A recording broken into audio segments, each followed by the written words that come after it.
Meanwhile, Organised Labour says it will not back down on its demands for salary increase despite claims by President Akufo-Addo that government spent over 31 billion cedis to pay salaries and other compensations of workers.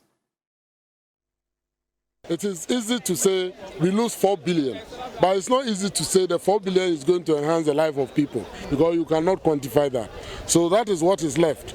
And in the engagement with the president, we are going to show him that if you take 4 billion from petroleum products, you will get this out of it, and that is good for the country.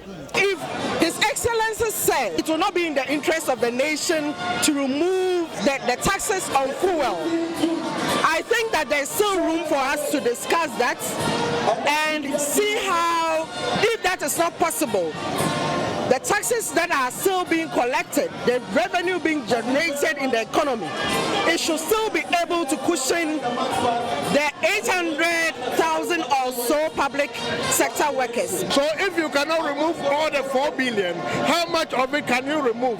So that there is some cushioning, there is some comfort for the ordinary worker. That didn't come. Again, the COLA of 20%. President did not mention anything about it. All he's saying is that it cannot be granted. We have eroded the value of our salaries by as much as 30%. So something ought to be done to solve that problem. Government must listen to what the Secretary General is saying. They must listen. Times are hard, and they know that all the figures are on the way. Everybody can see it. So to cut figures here that a large sanction of compensation, it's not going to all workers in Ghana. Inflation is high, almost about 90%. Food inflation is over 20%. And worker salary is just going to feeding their families and nothing else. How do we take transport to work? How do we see to other health needs? Workers are woefully suffering. We all know that after the pandemic, things is not all that what we expected.